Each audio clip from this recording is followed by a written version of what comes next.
Salut les marques, salut Smart et bienvenue dans Super Catch-Up, le podcast qui résume et analyse tous les shows de la WWE chaque semaine. Vous l'entendez rigoler avec moi, vous avez reconnu son rire désagréable pour m'accompagner dans cette double analyse de SmackDown du 22 septembre et du Monday Night Raw du 25 septembre 2023.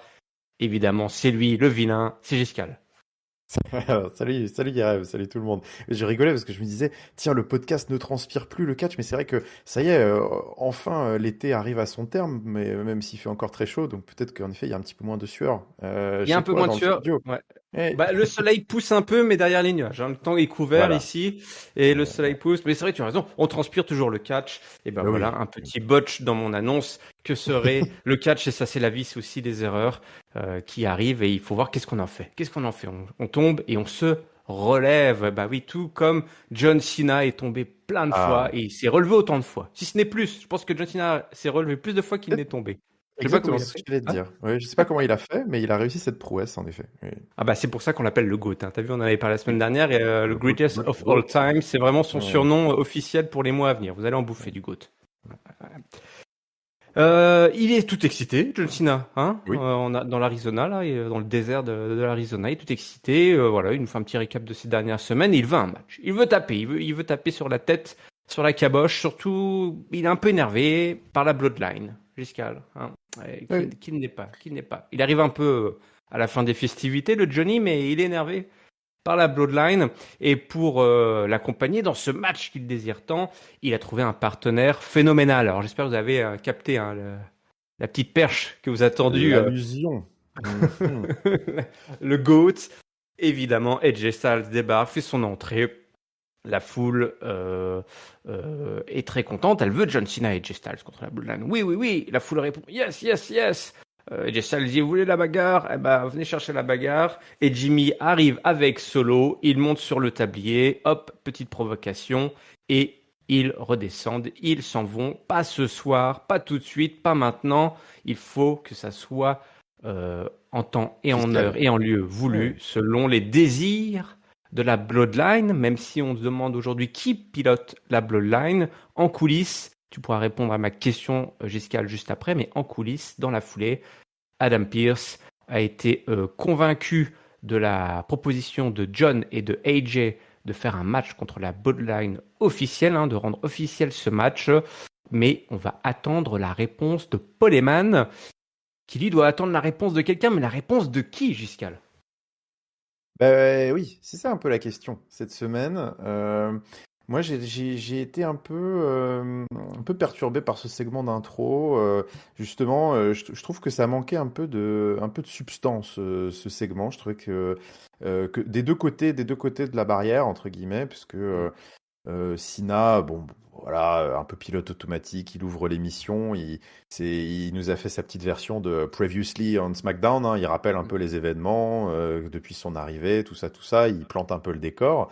Et puis après, alors moi j'ai trouvé, même si évidemment hein, les histoires s'entrecroisent, je trouvais que cette annonce un peu de faire venir AJ Styles tombait un petit peu comme un cheveu sur la soupe. Je trouve qu'on n'a peut-être pas suffisamment justifié aussi pourquoi. Enfin, ils se sont quand même pas toujours appréciés ces deux-là. Hein. Il faut, voilà, on a autant j'ai acclamé la semaine dernière, vous en souvenez, la continuité historique de certains segments micro. Bah, les gentils ne sont pas, les méchants ne sont pas gentils du jour au lendemain et inversement. Et donc, bah ouais, le passif entre AJ Styles qui on se rappelle, hein, qui avait lancé un hashtag, hein, Beat Up John Cena avec ses copains de The O.C. À l'époque, là, d'un seul coup, bon, il se tape un peu dans le dos. J'ai trouvé que c'était un petit peu léger. Et de la même manière, pour répondre à ta question, justement, de l'autre côté, bah, je trouvais que c'était un petit peu léger, là. Voilà, Jimmy et Solo qui débarquent tout feu, tout flamme, alors que, bon, Jimmy, son statut dans la Bloodline est quand même très nébuleux. Là, d'un seul coup, ils arrivent à deux. Je trouve que voilà, le tout manquait un petit peu de contexte, ça faisait un petit peu précipité. On a l'impression qu'on voulait se foncer vers ce 2v2. Et d'ailleurs, bah, d'une certaine manière, voilà, le segment après, comme quoi bah, Adam Pearce doit parler à Paul Heyman et qu'on attend que le match soit un peu officiel et tout, bon, d'une certaine manière, met un petit coup de frein à cette intro qui Ouais. en avait besoin. Mais je sais pas, j'ai eu l'impression que tout ça a été fait un petit peu à l'envers. d'une certaine manière sur cette introduction. Donc, bah voilà, on n'a pas de réponse en fait. Qui pilote la Bloodline? Qu'est-ce qui se passe? Où est-ce que ça va, ce 2v2? Tout est.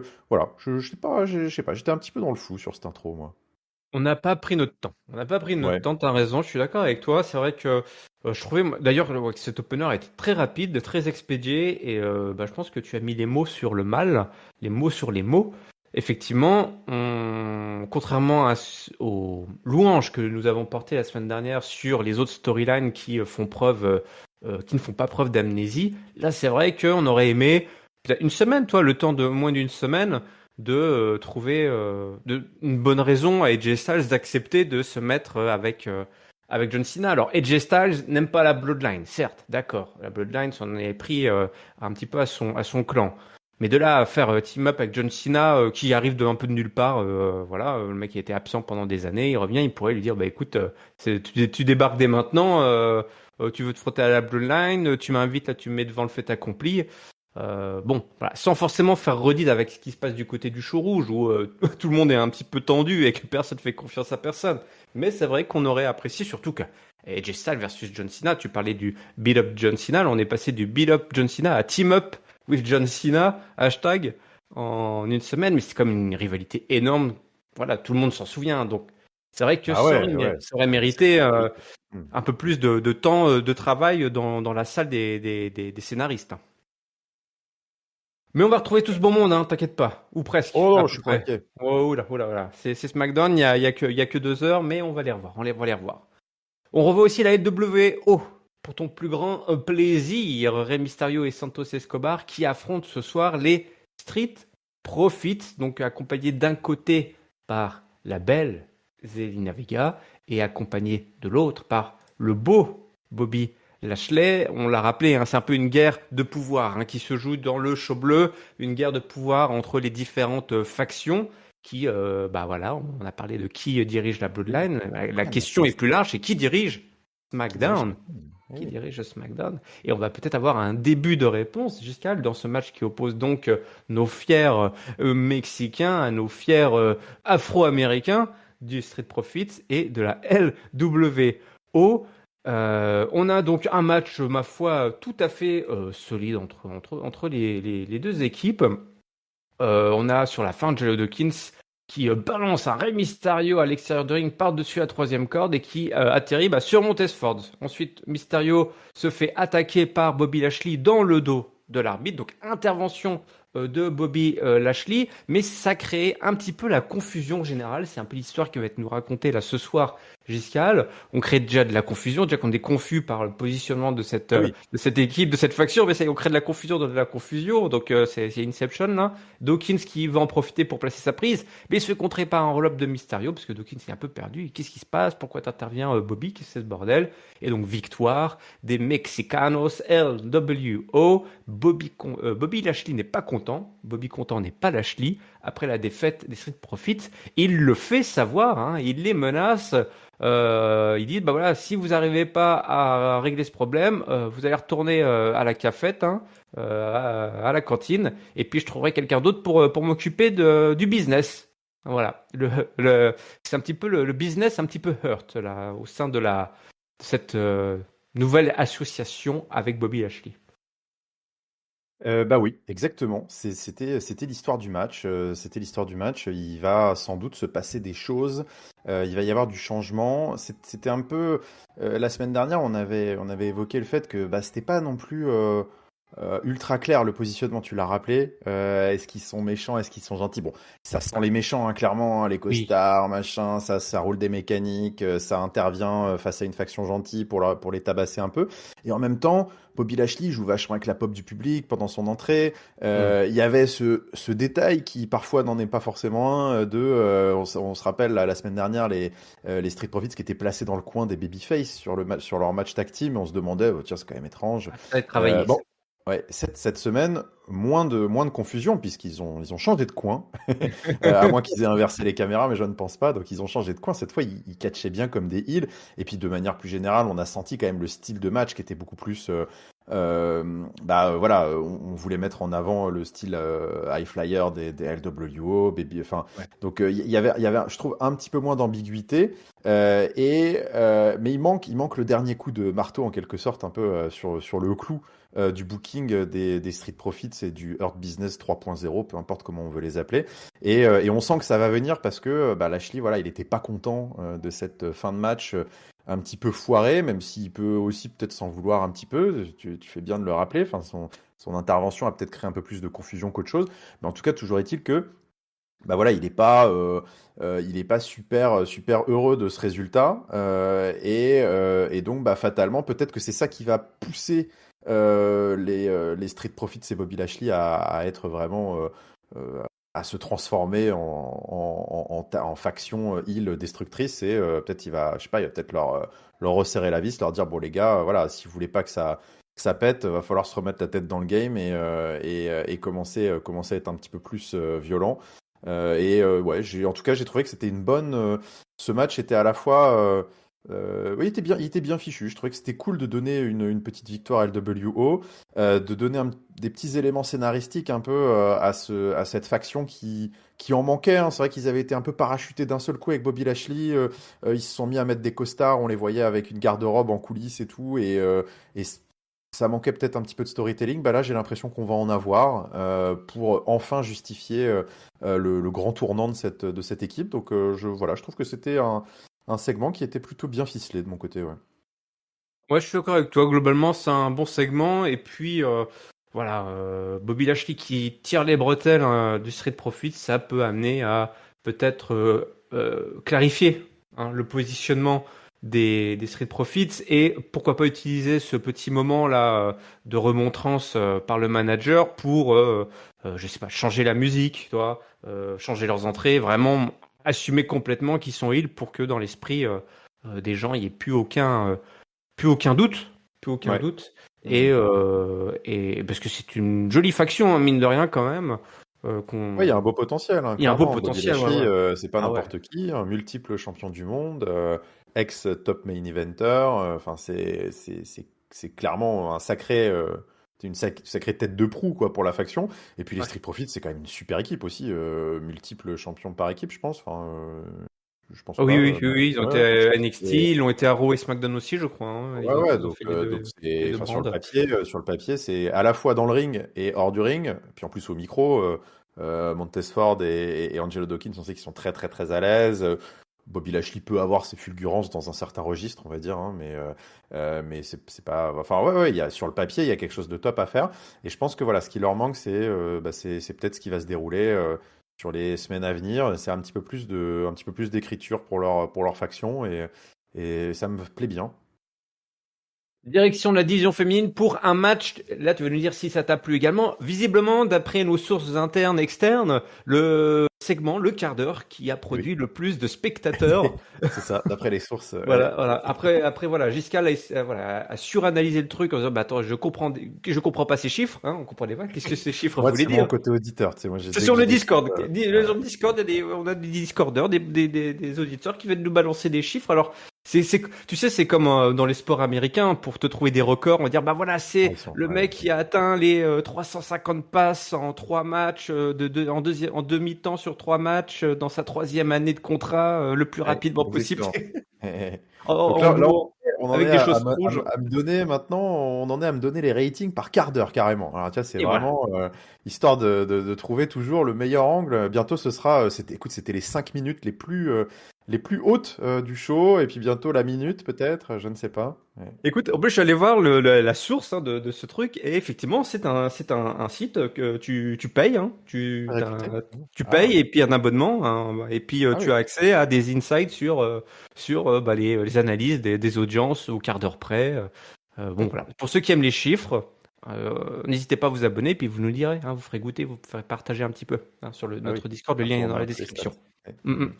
Match de championnat, Giscal, mine de rien. Le Asuka championnat versus Io Sky. Sky. Ça fait voilà les smart les plus fervents de la WWE et de la scène japonaise en ont humidifié leur drap de nuit, hein. Là-dessus, Oui, c'était le ah, match. clairement, je pense qu'il n'y a Ah pas de oui, oui, doute. c'est le match. Je n'ai plus aucune nouvelle de Ringside depuis ce match. Je pense qu'il est encore Il est perdu dans une boucle où il en rêve encore. Il a éteint son réveil. Et il pense à Asuka. Io Sky qui nous a offert, il faut le dire, effectivement, un match très, très joli, très propre, très smooth. Et bah voilà, d'un quart d'heure, hein, voilà, finalement, d'un quart d'heure, comme on l'a dit. Même un peu plus, ça Bon, a un duré très quasiment gros 20 quart d'heure. minutes. Oui, Ouais, oui, ouais, un oui. gros quart d'heure, donc mine de rien. Une vingtaine de minutes où il y a eu effectivement pas mal d'échanges très techniques. Au début, on était au sol et puis Asuka qui essayait de porter ses coups. On a eu des jolis moonsaults à l'extérieur du ring, un espèce de double stomp là avec Io Sky sur Asuka, mais c'est la superplex derrière qui part, des armbars qui sont placés un petit peu dans tous les sens. On a ensuite bah, voilà, pas mal de moonsaults, le chinlock qui est placé. On arrive sur la fin du match, un match très technique où les filles un petit peu se neutralisent hein, finalement Ouais, dans un tout à fait, match ouais. Mm. assez très équilibré. Donc le fameux Crossfest Chicken Wing du KFC là sur Io Sky qui arrive à résister hein, en attrapant les cordes et Bailey qui place, enfin en s'approchant des cordes parce que c'est Bailey hein, qui va prendre la jambe de la championne qui prévient l'arbitre. Regardez monsieur l'arbitre, on peut pas faire le compter hein, quand il y a une jambe comme ça sur la corde. Je serais même tenté de te dire, on peut même pas faire le compter si la jambe dépasse la corde. Elle est pas obligée d'être sur la Absolument, corde. absolument. Oui, Hein, voilà. oui. Faut Ça pas peut être faut que juste tout le sous la corps corde. soit à Ouais. l'intérieur. Voilà, ça c'est Mm. très très très important. Je me souviens encore d'un match avec, je crois, c'était Chris Jericho. C'était un match sans disqualification et je ne sais plus contre qui c'était et le tombé n'avait pas été fait par l'arbitre parce que Chris ou son adversaire avait une partie du corps qui dépassait en dessous de la corde. Et Eh les gens oui, disaient mais c'est un match sans disqualification. Oui, mais c'est pas mais il faut pareil. connaître les règles, les gars. Eh Et oui, oui, eh oui, oui. oui, oui, voilà. Donc petit aparté, c'est important de connaître les règles du métier. Charlotte Flair débarque. Voilà. Eh ouais. Charlotte Flair, même, Belle une elle ceinture. avait même débarqué, je crois, dès le début du match, hein, si je dis pas de bêtises. Oui, oui, oui, oui, oui. Non, non, elle Elle était était. là pour un petit peu mettre un peu de pression sur la championne. Bah, elle se débarrasse de Bailey, hein, tout simplement. Io Sky en profite pour frapper Asuka. Elle place son moonsault et c'est donc la victoire de la championne qui conserve Io Sky. Qui donc bat Asuka dans ce match de 20 minutes dont le quart d'heure était le plus regardé par le public américain jusqu'à là. Voilà. Toi tu l'as regardé Eh oui. aussi, t'étais là, t'étais dans les chiffres. Mais écoute, j'étais aussi là, donc je suis dans les stats. Je peux pas les contredire, en tout cas de par ma participation, en effet. Non, bah écoute, ouais, pas mal de choses. Gros match, déjà, gros match. Hein, on va Voilà, il pas faut le dire. non plus. Ça s'est Bah, posé, il faut le poser. faut le dire, hein, faut le dire quand c'est voilà factuel, il faut être honnête.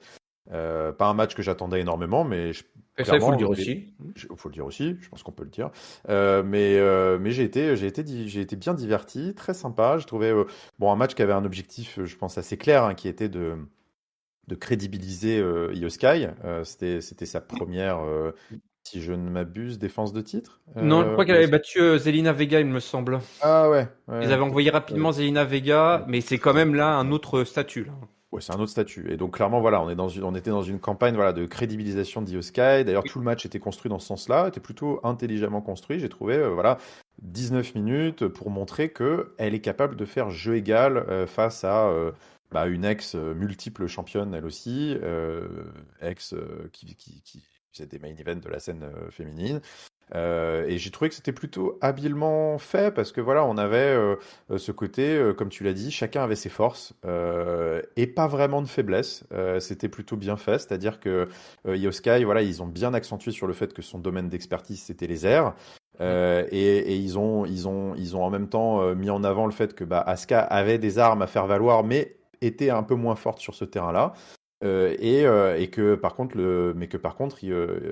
Asuka avait l'avantage au sol avec pas mal de grappling, de soumission, de contre, de choses comme ça, mais que Io Sky n'était pas en reste non plus. Ouais, j'ai trouvé que ce côté, elles ont chacun leur domaine d'expertise, mais en même temps, elles se défendent bien et elles sont assez complètes dans le ring, bah, était plutôt bien écrit et bien mis en avant. Donc le match avait quand même, de ce côté-là, je trouve, était un vrai succès en termes de showcase de ce que Io Sky est capable de proposer. Je pense que c'était important parce que c'est aussi malheureusement l'écueil un peu inévitable de tout des retombées du Money in the Bank. Money in the Bank, c'est fantastique pour propulser d'un seul coup au firmament une superstar qu'on connaissait pas trop. Mais par contre, le revers de la médaille, c'est que souvent, bah, une fois qu'elle a la ceinture, c'est booké un peu à l'envers. C'est là où il faut bah, lui donner un peu ses lettres de noblesse dans le ring et montrer pourquoi est-ce qu'elle est, elle est crédible avec cette ceinture.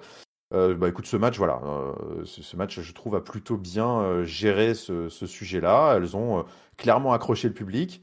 Il y avait un peu de foutoir autour du ring, ça donnait vraiment une ambiance un peu de main event. Ça n'aurait pas, je trouve d'ailleurs, dénoté en main event de show. Encore un choix un peu Ah oui, tiens. surprenant, on va dire, pour utiliser un euphémisme. Hein. Ils avaient tellement mis l'emphase là-dessus, et puis le match était construit de telle sorte que je trouve que enfin vraiment, ça se prêtait à un main event de show. À défaut de l'avoir mis à Fastlane, qui est encore une autre grosse interrogation. Ouais. Mais bon, écoute, voilà. La distraction, enfin la présence de Charlotte, c'est bon, c'est peut-être pour ajouter un petit peu de tension, mais c'est vrai que parfois tu peux vraiment te poser la question de se dire, putain, cette nana-là, je sais pas, presque qu'elle a une sorte de radar dès qu'elle voit la ceinture quelque part, faut absolument qu'elle se foute dedans, parce qu'en vrai, elle avait rien à faire ici, mais bon, écoute, soit. Mais bon, voilà, écoute, sans trop m'étendre plus sur ce match, écoute, le taf a été fait, mais je me questionne toujours sur le positionnement dans la carte, pourquoi c'était à SmackDown, pourquoi c'était en milieu de show, Hmm. pourquoi. Bon bah voilà, moi j'ai toujours mon avis sur la question, mais ça, voilà, ça a beau être le meilleur quart d'heure de SmackDown, ça me confirme un peu dans ma position quand même. En tout cas, voilà, l'analyse de ce quart d'heure incroyable par Giscal est dorénavant, je peux le dire là en direct, le quart d'heure le plus écouté par nos auditeurs du podcast. Donc toi aussi, tu es dans les livres, les records, dans les stats. Ah bah, je suis tout ému. Ah, peut-être qu'il faut prolonger comme ils ont fait, parce qu'il paraît-il qu'ils ont prolongé le match, je sais pas. Bah oui, oui, on the fly. Allez, On the allez, 5 fly. minutes de plus. Allez, boum, boum, boum, boum. Non, mais je te rejoins totalement. Un super match qui aurait pu être effectivement en main event. Maintenant, voilà. Faut assumer. Faut assumer, faut assumer, faut assumer. Un mec qui assume et un mec qui est énervé, c'est Austin Theory, qui est venu foutre le Ouais. bordel. Il est pas content avec le retour du Rock, ce qui s'est passé la semaine dernière. Il attaque il s'énerve contre les commentateurs. Des arbitres sont obligés de venir le calmer. On le retrouve en coulisses où il croise Ridge Holland et Butch. Comme ça commence à s'embrouiller. Grayson Waller, son poteau, vient le calmer. Il dit mon frère, calme-toi. Et Butch propose un match. Adam Pearce aime l'idée, il accepte. Et voilà, c'est parti pour un tour. On a donc Austin Theory et Grayson Waller qui affrontent les Brawling Brutes, Ridge Holland et Butch. Ridge Holland, je trouve pas mal du tout, hein. Il a bien fait popper la foule là. Je trouve il a fait du bon boulot là, ce Ridge Holland. J'ai trouvé un bon match. Je crois, j'ai un souvenir assez mitigé d'un précédent match de Brawling Brutes, peut-être même leur dernier match en date, qui avait été fait un petit peu dans l'indifférent. Je me souviens aussi d'ailleurs que à Londres, à Money in the Bank, il avait fait un Oui, match Ridge Holland en solo oui, très très discutable. Ouais.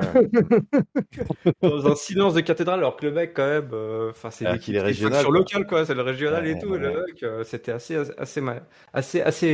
assez gênant. Là, j'ai trouvé qu'on a eu un bon match par des petits jeunes qui en veulent et qui est très divertissant. Ça s'est terminé par Grayson Waller qui s'est réussi à s'échapper du sleeper hold de Butch alors qu'ils étaient en ringside. Et alors c'est une séquence, la dernière séquence est fabuleuse. La dernière séquence de ce match est fabuleuse. C'est-à-dire que Grayson Waller est pris donc en prise de soumission par Butch ringside pendant que son poteau est en galère avec Ridge Holland. Il s'échappe du sleeper hold et il s'apprête à faire son Rolling Thunder Stunner. C'est-à-dire qu'il saute de l'extérieur, il bondit comme un cabri entre les cordes, il fait un petit bond et il fait un stunner sur son opposant dans la foulée. Donc là, c'est exactement ce qui se passe sur Ridge Holland, qui était en train donc de faire un Boston Crab sur Austin Theory, donc qui était à genoux comme ça, en train de placer cette formidable prise de soumission du crabe de Boston. Et là, il se bouffe Fameux. le fameux, ouais, délicieux avec un peu de mayonnaise, comme ça, c'est toujours succulent, avec les embruns comme ça qui viennent te chatouiller les narines. Et là, Ridge Holland, il est cloué au sol et en plus, il se bouffe un 8 down pour la victoire de Grayson Waller et Austin Theory. Écoute, j'ai adoré ce match, vraiment. Il était super bien construit, cette séquence finale. Et je pense un petit clip qu'il faut garder là pour montrer aux petits jeunes du travail bien fait, hein, voilà, au Performance Center. Vu qu'on signe des gros noms des multi-year deals de parfaits inconnus, hein, visiblement, et qu'on en fait les gros titres de ESPN, et ben il faudrait montrer là, cette séquence finale de ce match. Et oui, je suis d'accord avec toi. Non, non, mais je te rejoins complètement. Pas grand-chose à ajouter sur ce match. J'ai trouvé super divertissant. Et c'est tant à mettre au crédit des Brawling Brutes que cette équipe qui monte, là, Waller, Theory, là, les deux jumeaux, On savait pas trop quoi faire d'eux, on les a mis ensemble, on a secoué, puis ça fait quelque chose de sympa.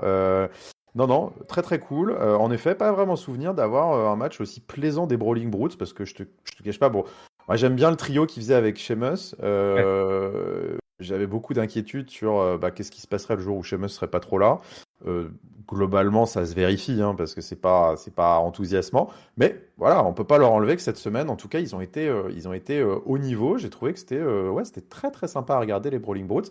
Et globalement, Waller Theory, il n'y a pas trop de surprises parce que j'aime quand même pas mal ce que je vois depuis maintenant 2 3 semaines. Ouais. Deux petites belles gueules, deux petits jeunes, très très arrogants, extrêmement à l'aise au micro et quand même pas en reste au niveau athlétisme dans le ring. Donc bah, ça donne des séquences comme ça donne des matchs que tu as envie de voir parce que quand tu vois les deux têtes à claque qui la ramènent avant le match, que ce soit en coulisses ou dans le ring, bah, tout de suite ça met forcément un petit peu plus d'emphase sur ces matchs un peu random. Ils sont capables de avec une minute de micro, te vendre en quelque sorte leurs petites 10 minutes de match qui suivent. Donc ça fonctionne très bien tout ça. Reste quand même, toujours est-il, à voir qu'est-ce qu'il va y avoir un petit peu au-delà, parce qu'il faut qu'ils avancent aussi pour que ça suive. Mais en tout cas, voilà, ça me plaît bien, cette association Waller Theory. Bravo aux Brawling Brutes qui se sont un peu sortis les doigts et ce qui fait que voilà, on a eu un petit segment de milieu de show. Ma foi, j'en attendais rien quand j'ai vu le truc et puis j'en suis sorti là avec la banane, ouais. Les championnats par équipe féminins sont maudits. Giscard, Oui, c'est officiel, c'est dans la storyline, c'est kayfabe. C'est c'est qui est kayfabe, c'est faible. kayfabe. Voilà, c'est canon. Alba Fire et Isla Dawn, donc les championnes Les NXT, revenantes. ouais, NXT qui avaient donc perdu leur titre face à Shayna Baszler et mince. Et Ronda. Ronda aussi, moi je l'ai oublié, hein. J'avais dit qu'elle se ferait virer, voilà, donc Ah, je voilà. l'ai viré de mon cœur également. Puis c'est vrai qu'avec tous les accidents en pagaille, en cascade sur les championnes qui ont suivi, et ben j'ai trouvé ça très marrant qu'elles en aient profité pour Ouais, l'inclure dans leur ouais, ouais, storyline et justifier un peu leur c'est rigolo. retour dans leur gimmick de sorcière là. Ouais, ouais. Projet Blair Witch. Il y a moyen de faire des trucs là. Hein, il faut lancer un peu la déconne. Hein. Ça, je le reproche suffisamment Bah chaque ouais, semaine. ouais, ouais, ouais. Il faut ressortir. Il faut aller dans la forêt. Il faut aller toucher de l'herbe, comme on dit, et en fumer s'il le faut. Pas trop parce que sinon on se fait virer, comme Ouais. notre ami les talons. Mais en tout cas, il faut sortir de l'enceinte et il faut de la déconne. Il faut du over the top. Et Ouais, je suis pourquoi d'accord, ça manque un peu. Ouais, ouais, et pourquoi pas bah, avec des sorcières. Écoute, c'est un peu à la mode, c'est à la mode. Les sorcières sont à la mode, donc c'est fashion, c'est tendance. Donc allons-y. Des autres qui sont fashion et tendance, je dirais presque fashion popo, c'est nos amis, pardon, je retrouve mes mots, de Pretty Deadly, qui sont en Eh voie de oui. rémission, en voie de Ah, rétablissement. ça y est. Ah, tu as vu ces petites séquences Ah, fantastiques? j'adore, Oh j'adore. là là, la licence de Killé, Ah, bah là, là, on est justement, là, on est dans tout ce qu'on aime, là. Voilà, là, c'est ça qui manque un peu, là. Ouais, ouais, ouais, qui une interview et puis enfin qui nous donne des nouvelles, puis derrière qui est en souffrance et puis après derrière ils sont allés à la salle et finalement ça va mieux pour les petits Deadly, ils arrivent, rassurez-vous, moi je suis également impatient de les retrouver. Eh ben écoute Giscard, c'est l'heure de reprendre notre fil bleu, hein, ce qui avait été lancé un Oui, petit peu par John Cena, hein, l'organisateur de soirée. Eh ben écoute, il y a eu quelques séquences, un peu les man, Adam Pearce, ça discute, etc. On a eu notamment Adam Pearce qui rejoint la Bloodline et qui a mené le contrat. Un peu les man lui dit tant que le match n'est pas ce soir, tout va bien. Il dit bah écoute, le match est prévu pour Fastlane. Jimmy qui est à l'aise, hein. Le chef n'est pas là, donc hop, voilà. Tu disais tout à l'heure, tu trouvais que c'est bizarre hein, ce Jimmy qui était à fond dans la Bloodline. Moi je trouve qu'au contraire c'est très bien, c'est très bien, c'est très bien. Il faut qu'il soit à fond, vraiment à fond, qu'il en profite et que ce soit la grosse désillusion derrière. Et peut-être. il lui reste plus que ça en fait. Il est vide en fait, JB, et il ne vit Ah oui, que par ça. Paul Heyman lui c'est, dit que les c'est... décisions ont besoin de l'autorisation de Roman Reigns. Ah bah oui, ça y est, on parle de lui enfin. Tu sais, visiblement c'est censé être lui le décisionnaire dans cette histoire. Mais bon, on ne le voit plus beaucoup. Et Solo dit à Apollo de ne pas s'inquiéter car après ce soir, de toute façon, il n'y aura plus personne à Fastlane à affronter. Donc comme ça, l'histoire est entendue. On se retrouve pour une signature de contrat. Le GOAT, John Cena, fait son entrée. Lui, il signe direct. Hein. Pas de temps à Ouais. perdre. La Ah, musique c'est des le GOAT, Styles hein. C'est le GOAT des retentit. signatures également. Ouais. Hop là. Il regarde et ça signe automatiquement le truc. Tchac. Ouais, Ouais, voilà. Il y a le stylo qui se lève. ouais, ouais, ouais. Musique des Styles, mais pas des Styles, Giscal. Aïe. Eh non. Attaqué backstage par l'affreux Jimmy. Aïe. Et puis l'affreux Solo qui fait alors un énorme splash, mais alors je crois que en termes de budget, on n'avait rien du tout parce que c'était en caméra en contre-plongée, donc on a pu Ouais, que. Je pense qu'il a atterri dans une boule, une piscine à boules, une piscine à boules. Son splash, peut-être. parce que franchement, J'ai c'était. cru voir quelques boules multicolores sauter en arrière-plan. Ouais, c'est vrai. Et puis John Cena voit ça, et donc il retourne en coulisses pour voir si Jay va bien, mais Jay est en ambulance. Bien Et dit. Jay ne va pas bien du tout. Michel et Carl Anderson sont là. Carl Anderson, je trouve là un petit peu de suivi là quand même. Carl Anderson dit, tu vois, Ouais, quand même. je t'avais dit, il faut pas de business avec la Bloodline. Je t'avais dit. Ça j'ai trouvé que c'était bien. Ouais. Carl Anderson, C'est le bravo seul qui monsieur. suit, Karl. Ouais. Bravo monsieur Anderson. Bravo, Très bien. monsieur Karl. Bravo, monsieur Anderson. Et puis bah, Jimmy Uso, il vient sur le ring, bah voilà, ici, puis il vient de tout retourner. Oh si, quoi, Solo, il a envoyé toutes les tables et les chaises à l'extérieur du ring. C'est très drôle. Polo essaie de parler, mais tout le monde le huait. Voilà, John Cena signe les contrats, pas de partenaire pour Fastlane. Jimmy prend le micro de Paul Heyman, il est trop à l'aise. Il dit bah voilà, c'est ça ce qui se passe quand on s'en prend à la Bloodline, c'est le sang. John Cena, si t'étais pas trop con, si t'étais intelligent, tu serais monté dans l'ambulance avec The Styles. Ouais, Tu c'est pas serais mal ça. barré. Mm. Tu vas finir dans une ambulance, c'est pas une prédiction, c'est un spoiler. Et John Cena, bah lui, il revient. Et il attaque Jimmy, et il attaque Solo. Mais bon, ils prennent le dessus quand même. Et le Samoan Spike sur John Cena. Ouh, ça fait mal. Et le Frog Splash, et la Eh oui. signature de contrat de Solo et de Jimmy. Et un nouveau Frog Splash de Jimmy, hein, parce qu'il en veut toujours plus. Il s'y croit à fond, Jimmy. Mais est-ce que la chute ne sera pas d'autant plus terrible pour Jimmy Uso? Eh oui. Eh oui, eh oui. C'est en effet assez intéressant. Moi, j'ai bien aimé. Bon, bah voilà. En fait, tout cet enchaînement, ce fil bleu que tu as magnifiquement narré, bah, confirme, enfin en tout cas moi, ça me confortait aussi un peu dans cette impression un peu bizarre de cette intro qui était tombée un peu comme un cheveu sur la soupe, un peu bouqué à l'envers, cet affrontement, et puis hop, finalement, on a presque l'impression que si tu supprimes l'intro, bah, tout est beaucoup plus fluide d'un seul coup. Ouais. Puisque bah voilà la chose s'est construite tranquillement avec des échanges backstage, des jeux politiques, les pièces, les pions se mettent en place, et puis on arrive à la signature du contrat, et puis là, boum, le coup de théâtre. Non, non, tout ça a plutôt bien rythmé ce SmackDown. J'ai bien aimé suivre ces développements. Je trouve en effet intéressant le parallèle que tu fais, enfin, la chute potentielle de Jimmy Uso, qui, bah, lui, est à fond, à 2000%. Et c'est vrai qu'on peut pas s'empêcher de faire un parallèle avec son frère, enfin, finalement, Jey Uso, qui lui prend son envol, enfin, oui, il vole de ses propres ailes et semble s'épanouir finalement loin de la Bloodline, alors que Jimmy, de son côté, presque, lui, est en train de montrer à quel point il a besoin de la Bloodline pour se sentir bien. Donc, ils suivent vraiment des trajectoires totalement opposées, ce qui est assez, dans deux shows différents, ce qui est assez amusant à suivre, c'est vrai. Et puis, bah voilà, ce petit coup de théâtre final, bon, qui, d'une certaine manière, voilà, met un petit coup de gomme sur le- la petite zone grise, on va dire, scénaristique qu'on avait reproché en début d'émission. AJ Styles, John Cena, pourquoi ils se kiffent, machin, ça va un peu trop vite, tout ça et tout. Bon, bah hop, là, on met un petit coup de. C'est comme si sur le scénario des bookers, tac, on met un petit coup de gomme sur ce truc-là. On dit, bon, ok, en fait, oubliez, parce que de toute façon, il n'y a pas besoin de le justifier, ils vont pas faire équipe ensemble. Donc, au moins, ce sujet-là, ce sujet-là est réglé. Et puis, bah, donc maintenant, on arrive dans cette situation. Alors moi j'aime bien, moi ça fait partie des trucs. Alors c'est vieux comme le monde, c'est très old school et ça me déplairait pas. C'est pas toujours respecté, mais ça me déplairait pas que ce soit gardé jusqu'à Fastlane. Mais ce côté, voilà, il y a la tag team des gentils qui sont, bah il y a un partenaire en moins, donc le match est quand même booké, mais il y a un partenaire mystère. Bah voilà, maintenant ça va être les spéculations qui va rejoindre John Cena. Moi c'est des vieilles ficelles, mais j'aime bien ce genre de truc de temps en temps. Je trouve que c'est cool. Donc bah maintenant, voilà, on a ce petit flou, cette petite excitation de savoir qui va venir en aide à John Cena pour Fastlane dans l'Indiana. Et puis bah voilà, affaire à suivre, mais bon boulot de cette signature de contrat. On est bien retombé sur nos pieds, effectivement. Mm. Et bah, je suis comme toi, moi. C'est old school, mais moi j'ai envie qu'ils gardent la surprise jusqu'au pay-per-view. J'aime bien, moi, comme ça. Il y a des surprises, on ne sait pas qui.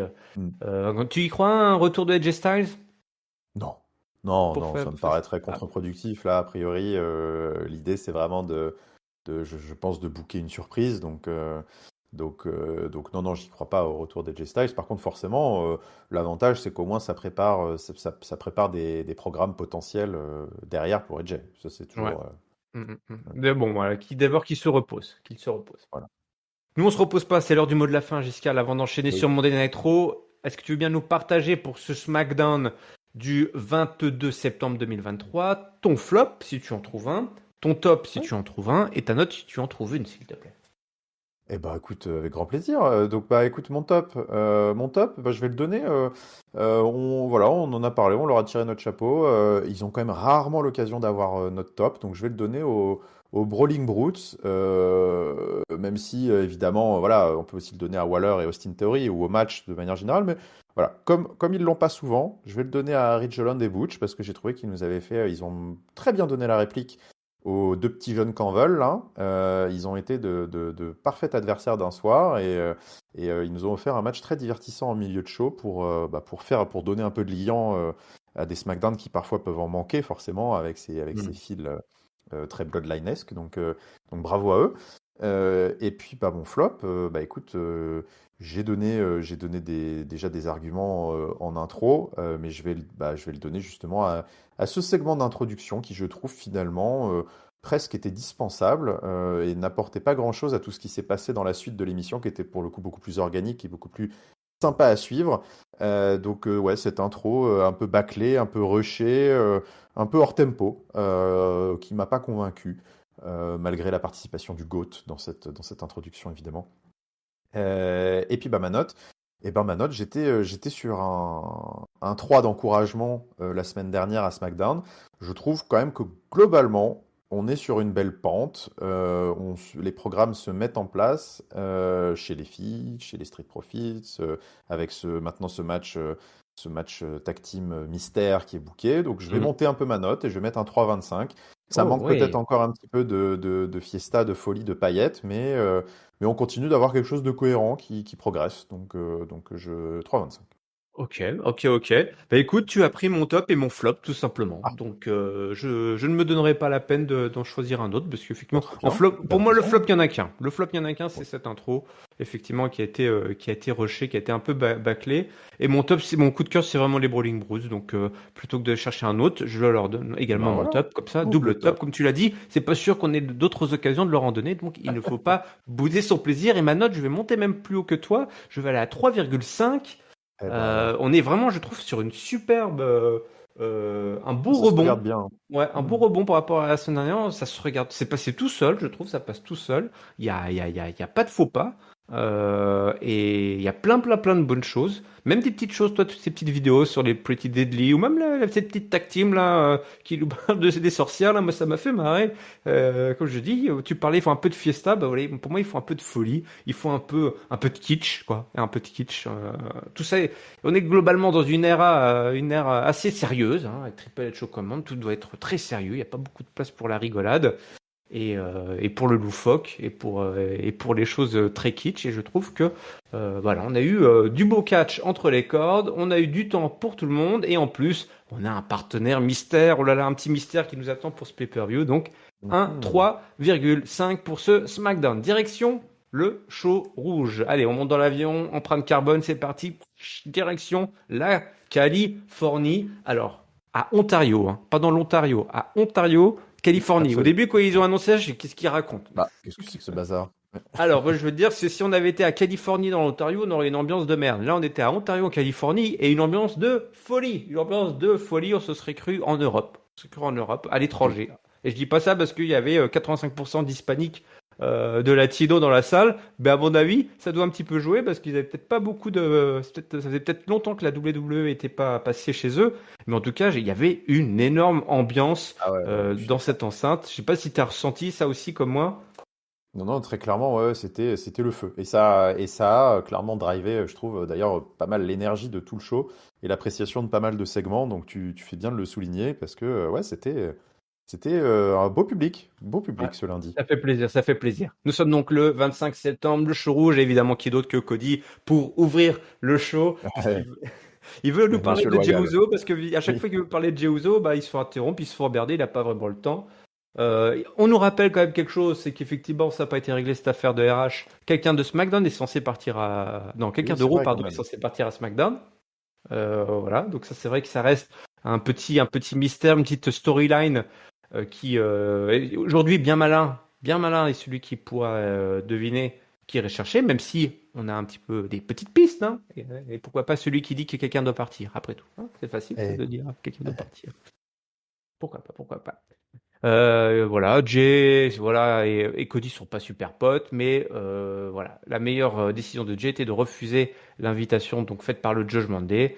Judgment Day, ils sont toxiques, voilà. Et la musique de Judgment Day donc retentit. Le Judgment Day débarque, comme on aime dire ici à Catch Up, pour couper Cody, qui finalement n'a pas eu beaucoup de temps pour parler, ce qui doit un petit peu l'agacer. On sait qu'il aime parler. 15 minutes de Cody, ça aussi, ça pourrait faire le quart d'heure le plus regardé de la WWE. Hein. Pour le savoir, il faut payer. Finn Balor dit hey, Cody, t'arrêtes de te mettre dans nos affaires, là, c'est quoi ce bordel? Tu dis attends, on a donné à Jay une chance de rejoindre une vraie famille. Toi, tu as empêché cette belle union, hein, tu sais, comme dans les mariages, quelqu'un doit se lève ou se taise pour toujours. Dominique veut parler, bah, alors, grosse bronca de ouf. Hein, Domino, c'est de pire en pire. Là, franchement, je n'entendais absolument rien de ce qu'il a raconté. ouais, non, c'est ouf, c'est ouf. C'est ouf, C'est hallucinant. c'est le moment. Enfin, je veux dire, il y a un moment donné, c'est juste même techniquement pas possible de se dire que que c'est du bidouillage en prod, quoi. C'est pas possible. Tu sens qu'il y a, c'est physique là. Il y a vraiment des brocas, des huées qui le noient en fait complètement.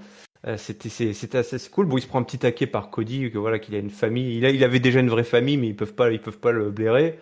Ici, c'est Arrow. Les trois, si vous voulez, venez, il y a la bagarre. Moi, je suis prêt. Mais ils ont tous des matchs hein, ce soir, je demandais, donc qu'est-ce qu'ils Oui. ont autre chose à foutre. Et puis, petit taquet, une fois de plus sur Rhea Ripley de la part de Cody. Hein. Cody, attention, il parle beaucoup de Rhea Ripley. Aucun. Brandy, elle va, à mon avis, elle va faire la tête. Hein. Il essaye d'emmerder Domino. Mais bon, en même temps, c'est lui qui parle toujours de Rhea Ripley, ce que lui dit Domino. Hein. Retire le nom de momie de ta Ouais. bouche. Le Jugement n'est pas content et Jey Uso débarque pour s'allier à Cody. Mais bon, c'est toujours 2 contre 3. Donc le Jugement il va, ils y vont. Mais cette fois-ci, c'est les Canadiens qui débarquent. Ah, cette fois-ci, c'est plus pareil. C'est plus la même sauce, c'est plus le même plat. Et donc le Jugement bat en retraite. Malin, hein, stratège. Mais JD McDonough est de retour avec des chaises. Lui aussi veut la bagarre. Et donc on a la bagarre qui arrive. Sur le ring à coups de chaise, ça envoie des stunners aussi dans tous les sens. C'est la grosse bagarre. J'ai adoré. Hein. C'était vraiment le gros bordel. Ça partait dans tous les sens. La Real ne savait plus où donner de la tête parce qu'ils étaient éparpillés Ouais. aux quatre coins C'était dur à suivre. de la série. Des fois, t'avais un coup qui était en train d'être porté, hop, ça coupé, ça passait sur autre chose. T'as l'impression qu'ils se téléportaient les mecs. Et bah toute la bande à Cody, parce qu'on va l'appeler comme ça, la bande à Cody parvient à repousser le Judgment Day. Écoute, j'ai kiffé cette intro. On a parlé de l'intro de SmackDown. Là, quand même, là, c'était une autre mayonnaise, quoi. Ah ouais, c'était pas la même limonade. Non, non, clairement, L'expression. ils se sont régalés, je pense, en Californie là pour cette intro. Énorme, ouais, énorme intro. J'ai surkiffé. Voilà, oui, très très contrasté, c'est sûr avec SmackDown. Le gros bordel, made in Judgment Day et made in Cody and Friends là. Mhm. Ouais, c'était super pour lancer la soirée. En effet, voilà.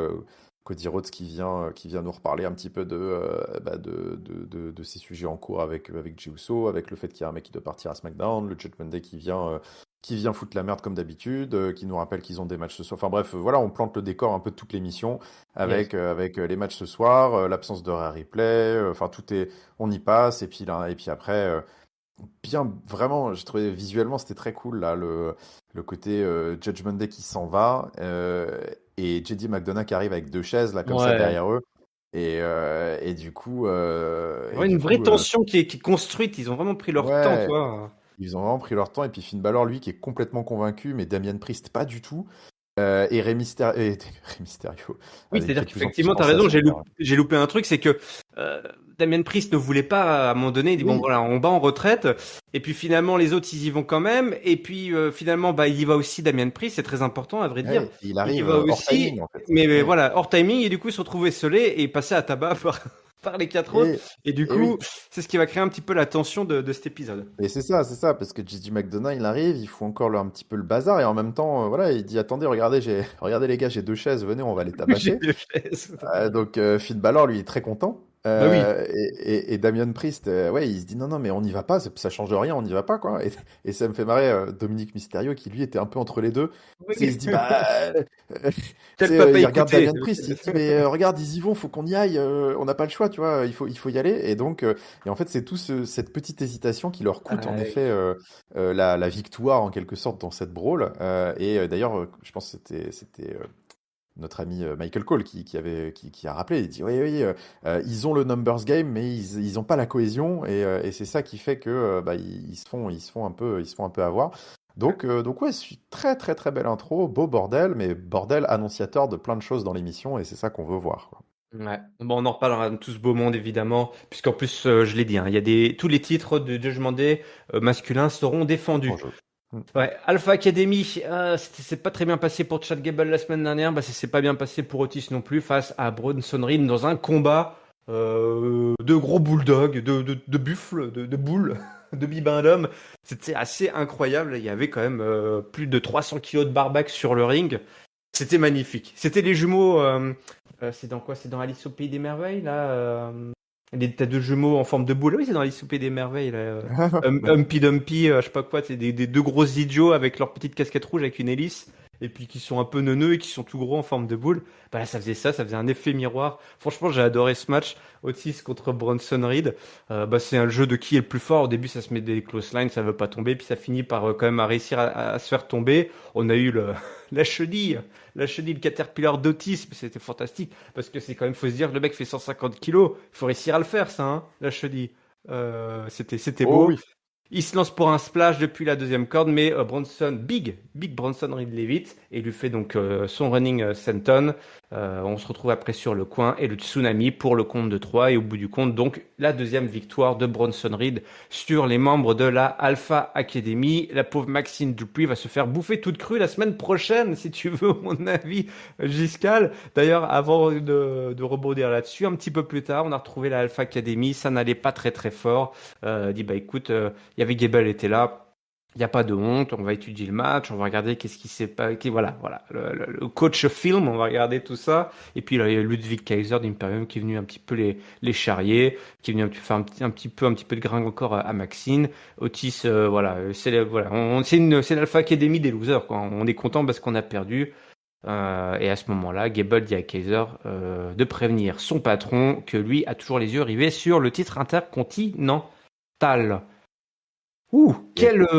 Quel spectacle là, il y a que le catch pour nous proposer Ah un ouais. tel spectacle Deux profils comme ça qui de se rentrent dedans, la là, à grands vache. coups de crossbody, de clothesline, le tsunami à la fin, là, qui était incroyable. Non, non, ouais, bah écoute, c'était super sympa. Moi, c'est vrai que j'adore, ça change de voir des trucs comme ça. Moi, j'aime bien. Ils en ont pas non plus fait des caisses, hein, parce que ça a été relativement court, mais c'était Oui. juste ce qu'il fallait. Le public était à fond dedans, moi aussi. Je trouve que ouais, il y avait ouais, une bonne. Un bon feeling sur ce match, donc très très cool. Bon bah écoute, Bronson Reed manifestement regravit petit à petit les échelons de la mid-card de Raw, aux dépens d'Alpha Academy, hein, qui marque un vrai coup d'arrêt. Manifestement là, c'est vrai qu'après Chad Gable, on en avait parlé la semaine dernière, on espère toujours que ce soit pour nous servir, on L'élu. va dire, un programme un peu de reconquête à la Rocky pour plus tard. Mais en tout cas, voilà, pour le moment, ils servent de marchepied à Bronson Reed qui était un petit peu mis de côté depuis un petit moment, mais qui, pour le coup, enfin moi, voilà, ne serait-ce que par son physique, bah voilà, il a clairement pour moi un rôle à jouer à Raw, donc je suis content de le voir revenir sur le devant de la scène. Bah écoute, ouais, top, ça a cogné fort. C'était très sympa à suivre, pas trop long. Bon, bah, la suite au prochain numéro maintenant pour Bronson Reed. Et puis, bah, écoute, on verra bien quand est-ce qu'ils redémarreront American Alpha, quoi. Becky Lynch est avec Tegan Knox. Souvenez-vous, Tegan Knox, Eh hein, oui. voilà, 3 fois le genou brisé, plus de ménisque, mais elle s'est pas fait virer, donc voilà. Elle a des doses sur Triple H.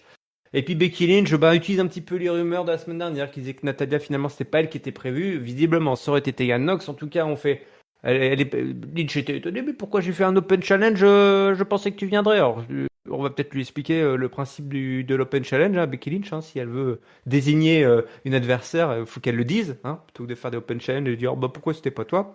Tegan Nox dit bah oui je voulais et puis en fait j'ai vu Natalia et alors du coup je l'ai laissé parce que c'est une vétéran quoi, c'est Natalia donc je l'ai laissé passer. Il dit bah écoute c'est nul, faut pas faire ça, faut pas faire ça, faut pas faire ça. Becky Lynch qui va défendre son titre de championne NXT à No Mercy, c'est ce week-end euh, face à la précédente championne.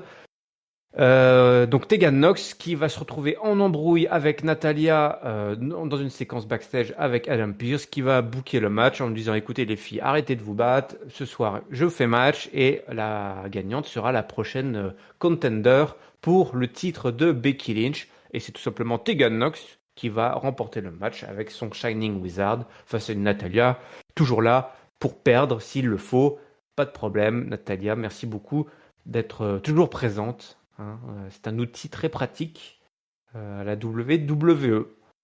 Bon, Et oui. écoute, voilà. C'est pas Ouais. euh, RAS.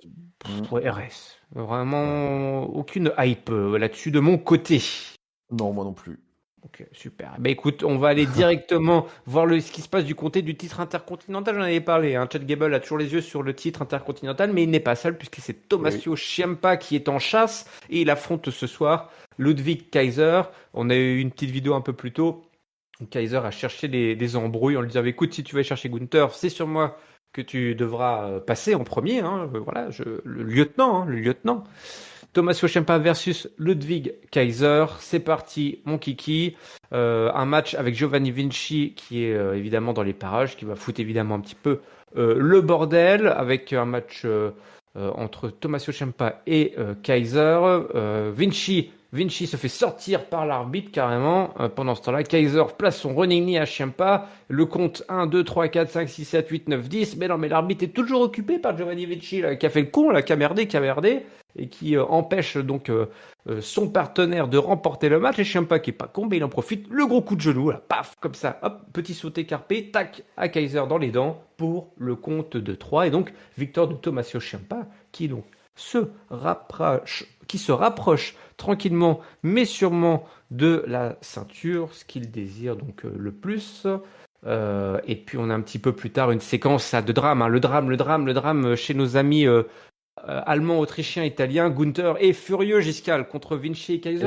oui. Et c'était pas trop mal écrit, j'ai trouvé. On évite un petit peu les lacunes habituelles dans ce genre de choses, puisque Gunther, il dit, écoute, Kaiser, déjà, il dit, ouais, c'est pas eux, c'est Vinci, là. Il dit, hop, hop, hop. T'es mon Ouais, faut qu'il arrête lieutenant. Kaiser avec ça. Voilà. Ouais. T'es mon lieutenant. Lui, il gère son problème.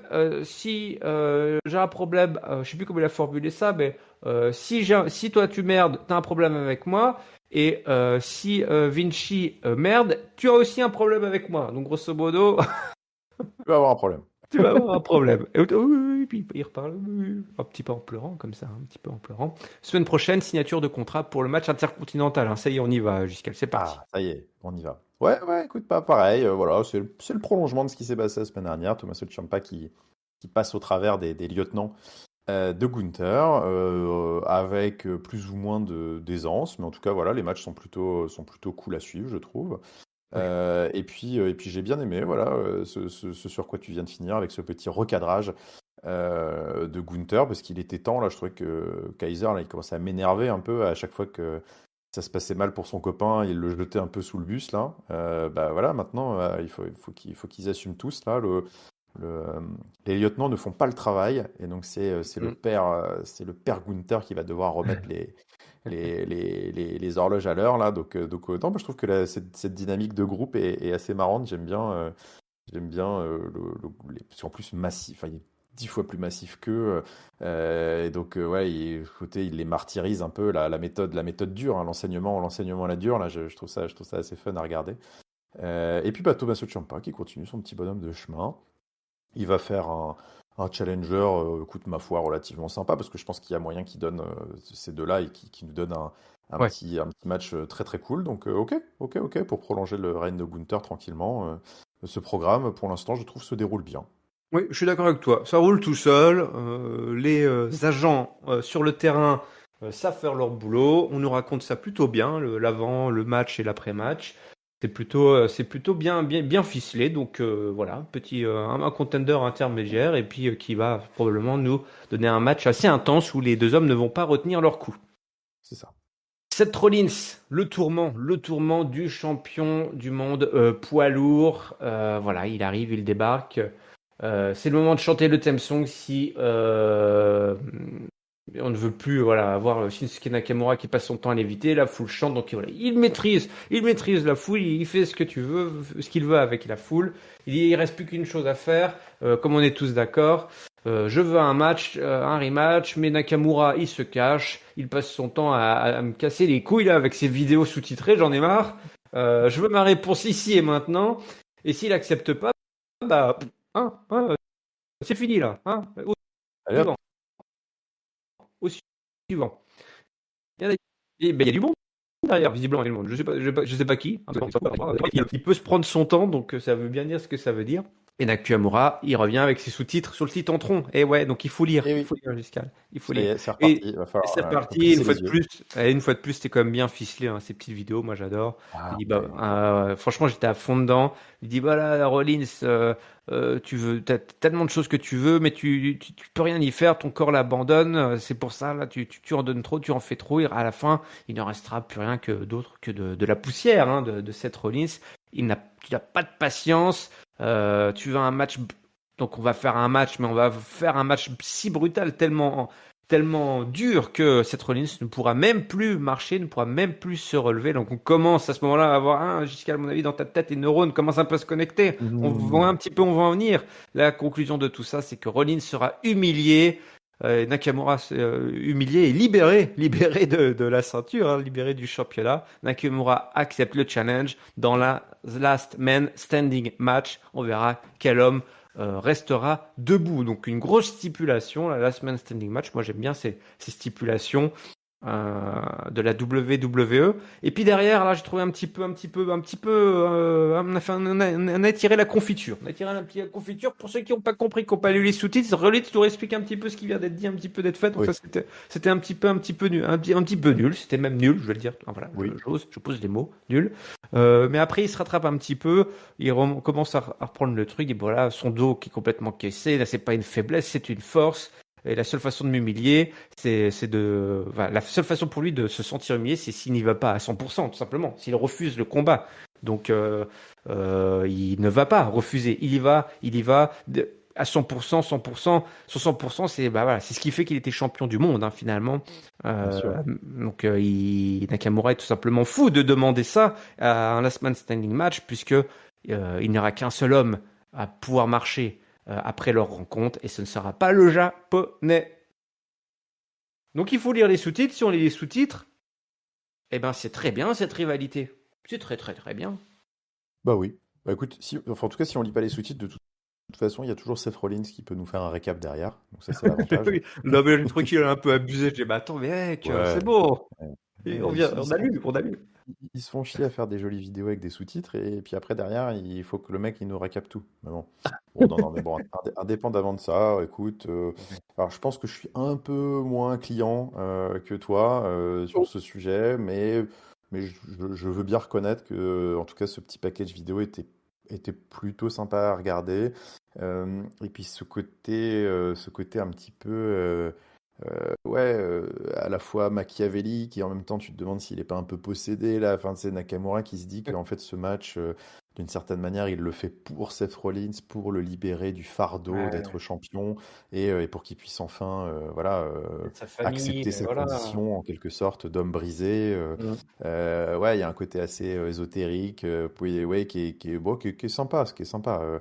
Mais voilà, ce que je retiens, et en tout cas, et je pense que d'ailleurs c'est là-dessus que le public a le plus réagi, bah, c'est cette annonce de Last Man Standing qui a fait son petit effet hein, dans la salle et qui, auprès de moi aussi, je suis d'accord, c'est une stipulation que j'aime beaucoup, qui va forcément nous donner bah, un match qui va monter de deux, voire trois crans hein, par rapport à ce qu'ils ont pu faire lors de leur dernière rencontre. Donc c'est que du positif. Donc ouais, assez impatient quand même, mine de rien, de voir ce match plus pour la stipulation que vraiment Hmm. pour l'opposition qui fondamentalement, voilà, je trouve que Nakamura, même si c'est sympa ce qu'il a fait, ne m'a jamais vraiment enflammé plus que ça. Hmm. Mais voilà, écoute, attendons de voir ce que ça va donner, mais je pense que c'est un bon choix de stipu. Et puis c'est un bon choix de stipu parce que aussi, bah forcément, qui dit last man standing, qui dit no DQ, qui dit brawl ultra violente, dit champion vulnérable, et qui dit champion vulnérable dit peut-être senior money in the bank dans les parages.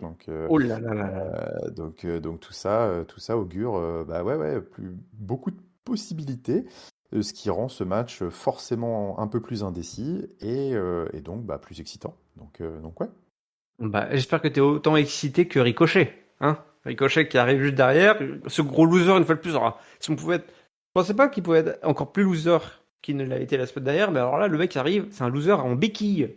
En béquille. Donc Ricochet, notre loser, le roi des losers, il est en béquille et il peut lui dire que Shinsuke Nakamura, eh ben, il est pour lui. Donc après Fastlane, il ira le chercher. Qui veut être champion ou non, il veut sa revanche. Il va t'es court, demande plutôt un match avec le champion plutôt que de prendre juste Nakamura, puisque Nakamura ne sera pas champion. Mais bon, voilà, Ricochet qui ne lâche pas l'affaire. On continue avec, on revient au Judgment Day, le Judgment Day qui est représenté par Dominic Mysterio et qui affronte Dragon Lee. Écoute, dans un excellent match, un des meilleurs matchs de Dominic Mysterio. Est-ce que c'était possible de faire mieux que ce qu'il avait déjà fait? Je ne sais pas, mais en tout cas, il l'a réussi. Les 619 qui sont lancés, mais bon, ça ne passe pas trop. On a des gros coups de pied qui sont envoyés. Les deux hommes s'échangent coup pour coup, hein. Dragon Lee, donc d'NXT, hein, évidemment, pour ceux qui suivent et ceux qui ne suivent pas. Le Hurricane Rana sur Dominic qui est donc balancé en bas du ring. Dragon Lee qui place après une powerbomb, là, une sit-out powerbomb, là, il atterri sur le cul. Dominic qui résiste, hein, Dominic qui ne se laisse pas faire et Dominic qui va réussir à aller remporter ce match. Incroyable, hein, sans aucune intervention. Ça, il faut le dire, c'est incroyable. C'était quand même très important pour lui. Dragon Lee qui qui se fait repousser par Dominic et le Frog Splash après le double stomp pour le compte de 3 victoires. Une belle victoire là de Dominic Mysterio. Je ne sais pas si les gens se rendent quand même compte, c'est que Dominic Mysterio, il y a une semaine, quand même, il s'est fait rouler dessus par Cody Rhodes dans 3 minutes. Et là, il nous a fait un gros match face à Dragon Lee, donc un mec un peu chaud là de NXT, sans aucune intervention du Judgment Day. Ah, qu'est-ce que c'est là? Qu'est-ce qui se passe, Domino? Qu'est-ce qui se passe, Domino? Le mec main event Domino? Ouais, main event domino. Non, mais c'est assez ouf le match qu'il a sorti quand même. Enfin, en effet, je pense que ça sert à rien de dire. Je sais pas si les gens se rendent compte parce Il y a que des enfin gens là, ça fait ici quand en même. somme quand même dans le match de Ouais, non, Dominique non, mais Mysterio.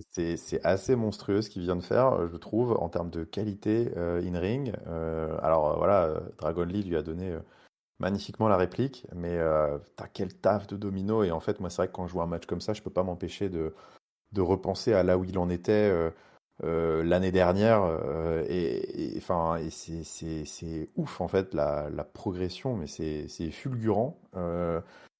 Parce que déjà, depuis qu'il est dans le Judgment Day, enfin, on le voit semaine après semaine grandir, s'épanouir de plus en plus. Maintenant, tu le vois, ce qu'on pouvait mettre un petit peu sur une sorte d'hésitation un peu drôle. Parfois, on se demandait, tu sais, au début de son run avec le Judgment Day, tu sais, je sais pas si tu te souviens, mais presque limite, on se demandait s'il n'était pas un peu drôle malgré lui et si Ah ces oui. segments finalement n'étaient pas bah, le fruit d'une sorte de conjoncture un peu attendrissante du mec qui sait pas trop comment gérer et en même temps bah, on lui file des trucs complètement Hmm. loufoques et ce mix fait quelque chose d'assez drôle et puis petit à petit on l'a vu bah, voilà, être capable de prendre des promos une foule qui le semaine après semaine et de vraiment en tirer des trucs géniaux et petit à petit dans le ring aussi on le mettait voilà on le protégeait on le mettait en tag team avec Finn Balor avec Damian Priest et puis tu voyais petit à petit son catch progresser.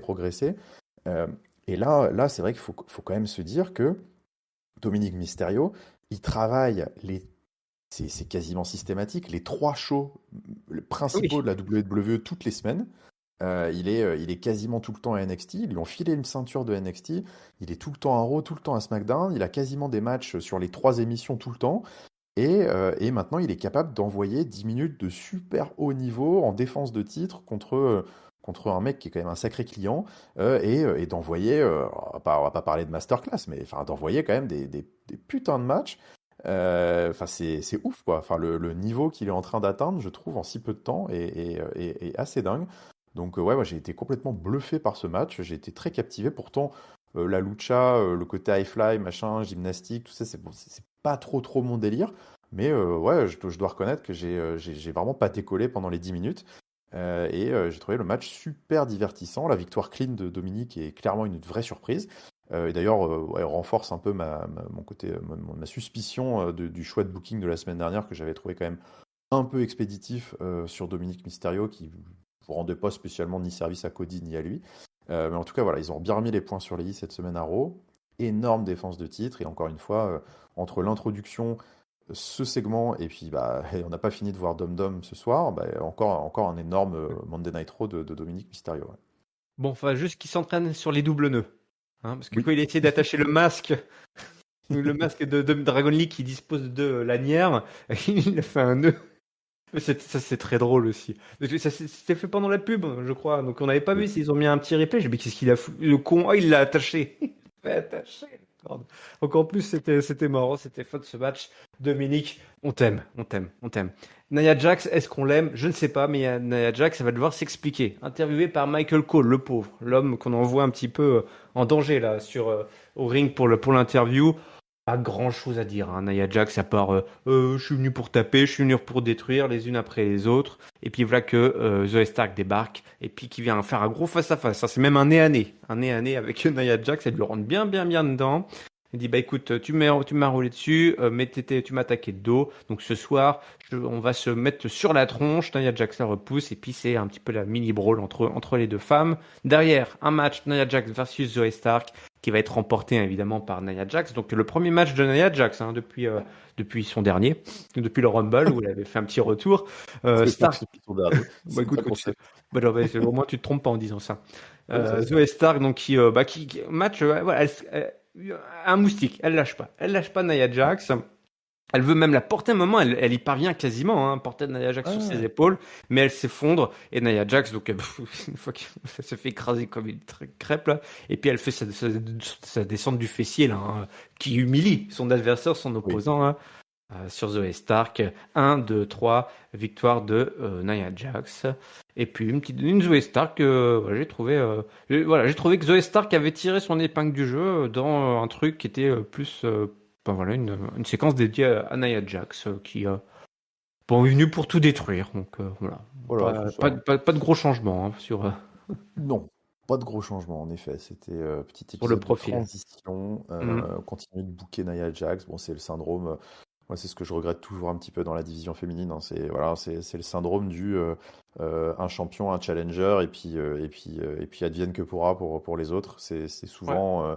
On a souvent l'impression que chez les filles, il y a de la place que pour une storyline. C'est celle pour le titre. Et encore, parfois, c'est même pas trop.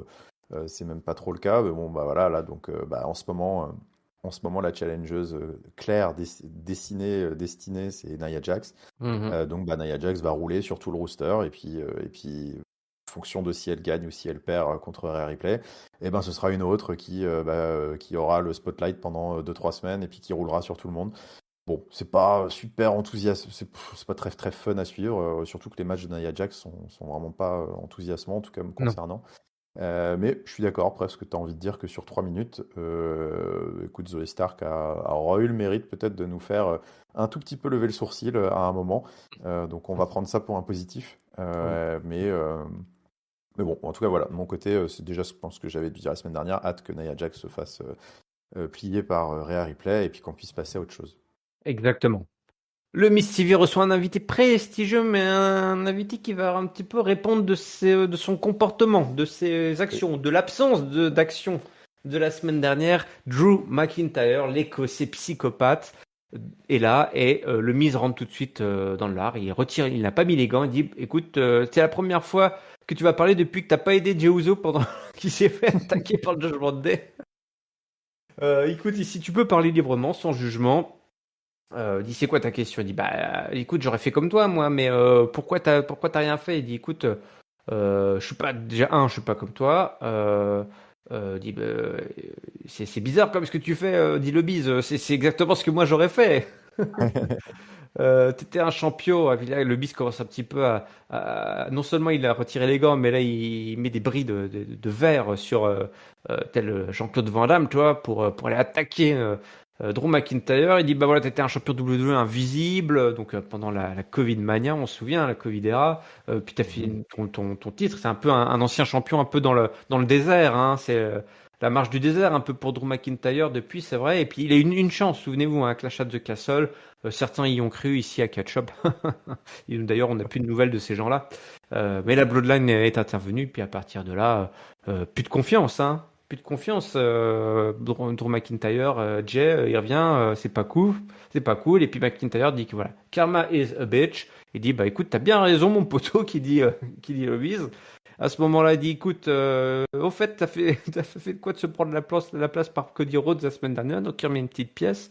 Et puis la musique du New Day qui retentit, Kofi qui dit écoute Drew, c'est quoi là? C'est pas bien, t'es pas comme ça là, t'étais pas un lâche avant, t'étais Big D quoi, Big Drew, qu'est-ce que c'est que ça? T'as rétréci ou quoi? Donc, voilà, ça va pas plus haut que la ceinture entre les Massive Ball et la Tiny D de Big D. Voilà, c'est le New Day, hein. C'est le New Day, c'est le bise. T'as peur qui dit? Écoute, attendez, mais vous étiez McIntyre dit mais vous si vous étiez backstage, vous n'avez rien foutu là, c'est de l'hypocrisie totale. Tu dis non, mais attends, c'était à toi d'aider Jay. Écoutez, c'est bon, vous oubliez, vous êtes gentil avec Jay, mais vous avez oublié la Bloodline, tout le mal qu'ils ont fait, y compris à vous d'ailleurs. Kofi dit bah écoute, McIntyre maintenant, je vais te regarder plus de la même façon finalement. Et puis le mise en plus pendant ce temps-là qui arrête pas d'en rajouter, qui se fait clouer le bec par McIntyre au point qu'il va se prendre un gros coup de boule. Et McIntyre dit allez, fini de parler, allez, hop, c'est parti pour un match. Kofi versus Drew McIntyre. Donc là on est tendu, hein, Giscard, hein. Il y a de la grosse tension, ça s'envoie des petites piques comme ça. On se dit, bah, Ouais. on se demande quand même, on sent le point de non-retour a peut-être été franchi déjà, hein, entre Drew McIntyre et le New Day et un petit peu tous ces gens là qui sont un petit peu stressé. Drew McIntyre qui va remporter ce match face à Kofi Kingston malgré le Claymore Kick, le premier qui est évité. Et le SOS placé par Kofi, pardon. Intervention des Viking Raiders en la présence d'Ivar qui vient attaquer Xavier Woods avec sa trompette, hein, son trombone. Et McIntyre qui profite que Kofi à ce moment-là est parti aux nouvelles de son poteau pour lui placer une Claymore Kick. 1, 2, 3. Donc pas super clean, mais bon, là, il fallait qu'il évacue, Drew McIntyre. Il fallait qu'il évacue. Tous ces gens doivent évacuer là. Je pense qu'il faut que ça évacue. C'est ça.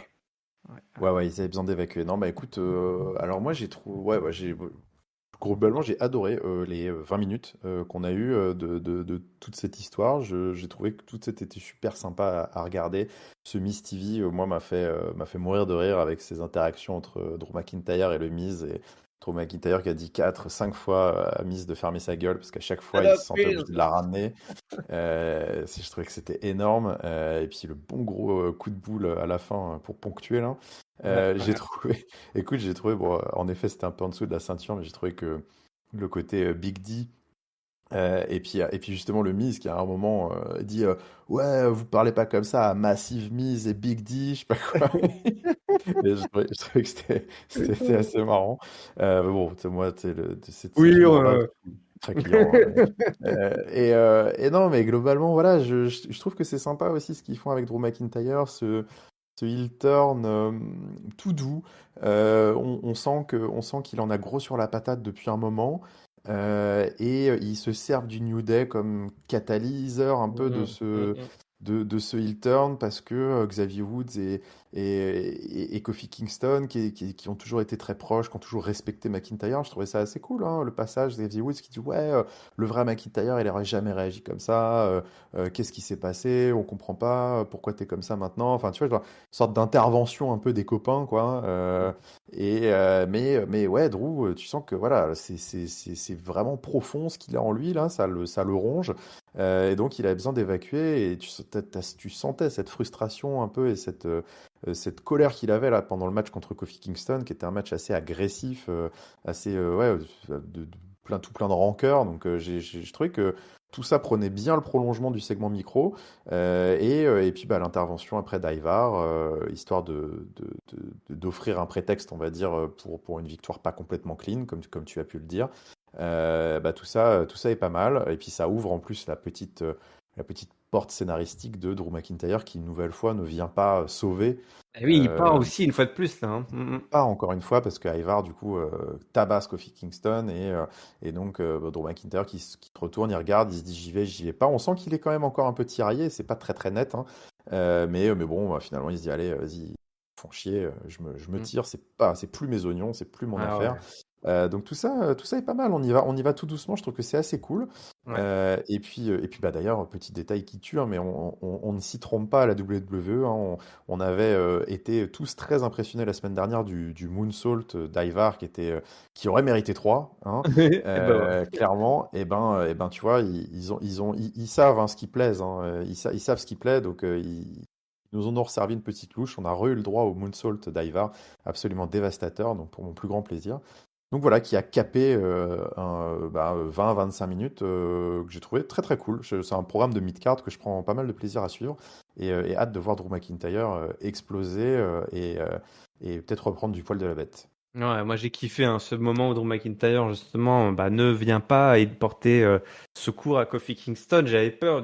Il y a une époque où la WWE, ils auraient craqué, ils l'auraient fait revenir Drew McIntyre, toi, et l'affaire aurait été attendue. Mais là ils ont pris leur temps et c'est attention à prendre leur temps, ça veut pas dire ne rien raconter. Et là c'est là où c'est bien, c'est qu'on prend son temps pour raconter la big histoire, mais Exactement, oui. il faut nous raconter des petites choses chaque semaine. Et là des petites choses nous sont racontées chaque semaine et c'est très bien écrit. On utilise effectivement bah voilà, les relations entre les différents protagonistes, l'amitié qui est mise à mal, des potes qui veulent voilà qui veulent bien faire en faisant une intervention, tu l'as dit, c'est plutôt bien vu. Et puis ce mec là qui a un dommage collatéral de toute cette histoire de faire venir Jay à Raw et ça je trouve ça bien, Eh c'est oui, que finalement ouais, tout ça découle de quelque chose qui t'es les lié. touche pas en direct, mais bah le mec, bah tu dis il a de la rancœur, il comprend pas et ça le mine et il commence à ruminer. Il pense sûrement à plein de choses. Tu vois, il reparle de toutes ces fois où il s'est fait voler. Enfin voilà, donc c'est comme tu l'as dit, c'est de la rancœur et c'est très humain ça. Et du coup, ça marche super bien, quoi. Vraiment, ça marche super bien. Et tu me plein dedans et tu dis, bah ouais, McIntyre, c'est un mec qui va prendre le chemin un peu obscur du catch. On te l'aura bien justifié, On a bien envie de raconté. suivre le Ah oui, cheminement oui, oui. Ah parce que oui. ça vient pas de nulle part et parce que c'est humain, comme tu dis. Et le jour où il franchira la ligne, en quelque sorte, Ah parce que là, ouais. on peut encore comprendre, on va dire, qu'il réagisse un peu comme ça, mais il y a un moment où il franchira en quelque sorte la ligne rouge du catch, hein, des alignements. Et puis bah là, voilà, il perdra le soutien du public et ce sera parti, quoi. Mais ce sera bien fait, ouais. Ce sera complètement dingue. Écoute, Giscal, tu m'arrêtes, mais je crois qu'on va arriver à notre main event. Et du coup, Je ne t'arrête pas, tu as raison. et du coup, je regardais un petit peu qu'est-ce qui s'était passé tout au fil de cet épisode. Bon, on a eu Jay qui est interviewé. Il dit pourquoi t'as refusé de rejoindre le Judgment Day. Il dit bah écoute, je rejoins personne. Moi, c'est solo quoi, hein, Jey Uso. C'est pas solo si quoi, mais c'est Jey Uso, c'est pas Jay solo. Hein. Et puis moi, j'aime pas Je veux les plus être mots, dans des groupes. Il a dit, ouais, ouais. j'aime pas les groupes, les bands, les emo bands, donc les groupes de rock emo là, donc c'est bon là, avec leur eyeliner. Et Kevin Owens, Sami, écoute, moi j'ai problème avec Kyo, mais Sami c'est mon doc, c'est mon frère, donc je vais jeter un petit coup d'œil à leur match, donc il sera dans Voilà. les alentours. On a aussi eu Finn Balor un petit peu du côté du Jugement Day. Finn Balor qui a félicité hein, Domino pour son gros match. Hein, il s'est joint à nos félicitations. Où est Damien Priest? Il dit bah Priest c'est parti se calmer un petit peu, mais pas de problème. Je trouve ça excellent, toi. Genre il est parti, bah oui, il est parti se calmer, c'est bien, mais oui, c'est comme ça dans la vraie vie. On va souffler. Mais il y a encore du taf hein, ce soir pour toute la bande. Et puis un petit peu plus tard, qu'est-ce qu'on a eu? On a eu le match. On a eu le match déjà, mais il n'y a pas eu le moment où Damien Priest est venu foutre le bordel. Si, qu'il a retourné la Hum, table et tout. Qu'il a attaqué. Parce qu'il a dit, oh, c'était au début, au début quand. Oui, Oui, qu'il en avait oui, voulu, ouais, il a retourné au début. Il en avait voulu, c'était au il avait, début de ouais, l'émission, ça, je ouais, il crois, avait, non? ouais, t'as raison, Ouais. il avait ventilé, parce qu'ils avaient leur petit salon. Bah, c'est marrant, hein, ça reprend tellement les codes Ah, ça utilisés reprend par le la code de la Bloodline. Bloodline. Ah Ouais. ouais, ils ont leur petit salon, les petits posters, etc. Il a balancé une chaise ou je sais pas quoi, et ça fait tout. Le décor était tout penché, tout en train de se casser la gueule, et puis ils ont laissé tel quel tout le long de l'épisode, tu vois. Donc, Il ne ressemblait plus à rien. Mais tu as raison, c'était en début, donc du coup, direction main event. Direction main event, nous y arrivons. Judgment Day versus Kevin Owens, Sami Zayn pour le titre de champion tag team unifié, hein, undisputed de la WWE. Donc ça, c'est du main event made in Monday Nitro qu'on aime. Hein, voilà, on nous replace quand même ce qui avait été le match du pay-per-view. Hein, à Pittsburgh, on s'en souvient encore, c'était un match qui avait fini dans le sang et dans les larmes, et la victoire du Judgment Day, donc qui défendent ce soir leur titre face aux Canadiens. Un gros match, une fois de plus. Je vous invite vraiment à le regarder si vous ne l'avez pas vu. On a eu des Swanton de Kevin Owens, Balor qui a fait son running kick contre le Canadien, le coup de grâce, mais Sami qui a brisé le compte. On a eu plein de comptes brisés, hein. Ça nous a rappelé un petit peu leur match justement en pay-per-view avec des interventions, des sauvetages de dernière minute. Damien Priest qui est là, Sami Zayn qui est donc balancé par le senior Money in the Bank. Il veut placer son choc slam, mais Owens qui vient le bloquer, le tag est refait, le explodeur sur Damien Priest qui est un petit peu dans le mal là, le finisher qui se charge, mais Domino qui arrive, tu l'avais dit Giscal, c'est pas fini pour Domino, la soirée n'est pas terminée, il vient créer la petite distraction, on sait ce qu'avait réussi à... c'est comme ça qu'ils avaient gagné leur titre, hein, en jouant le nombre, hein, en faisant intervenir tout le monde. Damien Priest ne parvient pas à capitaliser, hein, sur cette intervention. Il se bouffe même pire que ça, une Blue Thunder Bomb. Mais c'est Finn Balor cette fois-ci qui brise le compte. Donc tout le monde sauve tout le monde, c'est incroyable. C'est le main event de Monday Nitro. Là, ça se met sur la tronche entre Kevin Owens et Finn Balor, un des deux anciens champions NXT qui se connaissent très très bien. Domino qui attaque Sami Zayn, le slap sur Sami, mais ça compte pas. 1, 2, 3, le Domino qui arrive pour distraire l'arbitre, Jey Uso qui débarque et qui attaque Domino qui se fait taper dessus. On savait que Jey allait regarder le match, il nous l'avait dit, donc faites pas les surpris. Et cette fois-ci, c'est qui? C'est JD qui vient, l'homme amoureux des chaises, qui vient aider Domino. Donc c'est incroyable, tout le monde, c'est beau la fraternité là entre les hommes. Bon, Domino JD qui attaque Jey à deux, il est tout seul. Oui, il est plus avec son frère. Ça fait bizarre, hein, d'être tout seul. Jey, oui, tu l'as voulu, tu l'as eu. Mais c'est Cody qui vient, Cody qui débarque, la cavalerie, le beau Cody. Oui, le beau Cody. Il est là, il est toujours là, il ouvre le show, il termine le show. Et c'est le gros chaos, c'est le gros bordel. Là, c'est le gros bordel. Là, il n'arrive plus à suivre non plus, jusqu'à une fois de plus. Et je pense que le réalisateur, il va voir le tournis. Et à la fin, qu'est-ce qui se passe à la fin? Owens fait un stunner sur Finn Balor, mais se fait éjecter derrière, le head of a kick. Mais JD attaque Sami, alors que l'arbitre est toujours occupé. Et Damien Priest en profite pour aller faire le tomber sur Sami, qui avait dû se bouffer la ceinture. Oui, on le sait, hein, le titre. La ceinture, c'est létal, les coups de ceinture. Oui. C'est létal, c'est létal. C'est terrible. Ça, c'est un truc, je suis pas sûr qu'une fois, un seul catcheur soit relevé d'un coup de ceinture. Peut-être. Non, c'est vrai que dans la hiérarchie un peu kéfab de la puissance des coups, c'est tout en haut. Ouais, il y a des codes comme ça qu'on ne brise pas, et c'est vrai que celui-ci en fait partie. Ouais. Et voilà, ce sera pas brisé. Le compte de 3 non plus ne sera pas brisé, Giscal, puisque c'est donc la victoire des Judgment Day qui célèbre justement en fanfare. Et on va terminer sur une note positive avec Cody et Jey qui reviennent pour les attaquer, et Owens et Sami aussi. Et en fait, on saura pas le mot de la fin. Je m'étais dit j'allais voir sur Internet, parce qu'ils vont sûrement mettre ça sur Internet. C'est le chaos et ça coupe. On rend l'antenne en pleine joute chaotique. C'est la grosse brawl. 3 heures ne suffisent plus à Monday Nitro, Giscal. Est-ce qu'on va vers les 4 heures? C'est la question que je pose. Est-ce qu'il faut 4 heures? C'est la question. Écoute, je ne sais pas. En tout cas, c'est sûr que on était sur un cas rare de Raw où c'était tellement la folie pour finir que je n'aurais pas craché sur une 4e heure pour savoir ce qui se serait passé en effet après. Mais gros main event, énorme main event dans la digne lignée de l'introduction qu'on a eue. Énorme défense de titre. C'est vrai que moi, je sais pas toi, mais on était arrivé, je pense, les 5 dernières minutes du match. On est vraiment dans la situation qui est souvent en plus, qui est propre un peu au main event de Raw ou au match de pay-per-view un peu ultra overbooké que j'adore moi personnellement, où c'est le chaos total. Tu sais plus du tout ce qui se passe. Et en fait, c'est le moment où tu arrêtes d'essayer de calculer, de te dire il a fait, il a contré ça ou il s'est relevé de ça. Du coup, c'est bon, c'est gagné. C'est vraiment les 5 dernières minutes du match et tu te dis ok, c'est tellement le bordel je me penche un peu dans ma chaise, je kiffe et tout peut arriver. Enfin, moi, je savais plus. Hein. Est-ce qu'ils allaient conserver leur titre? Est-ce que Kevin Owens et Sami Zayn allaient le reprendre? Est-ce qu'il allait se passer un truc encore plus fou? Est-ce qu'il allait avoir une nouvelle intervention? Enfin bref, c'était un tel bordel que bah ouais, c'est le chaos total. Et moi, c'est vrai que j'adore ces fins de match où, surtout quand il y a un enjeu, en fait, ces fins de title match où tu te dis, voilà, on est parti pour attacher vos ceintures, ça va swinger. Donc très très très belle, j'ai trouvé fin de main event, mais globalement tout le match était super cool avant. Euh, JD McDonough, qui est encore une fois le Factor X, il avait été l'artisan principal de la prise de titre du Judgment Day et de ce Finn Balor et Damian Priest qui avaient réussi à prendre les ceintures. Et là, il est une nouvelle fois l'artisan principal du fait qu'ils arrivent à les garder, à les conserver, ces titres. Donc ça va être quelque chose à suivre forcément pour les prochaines semaines.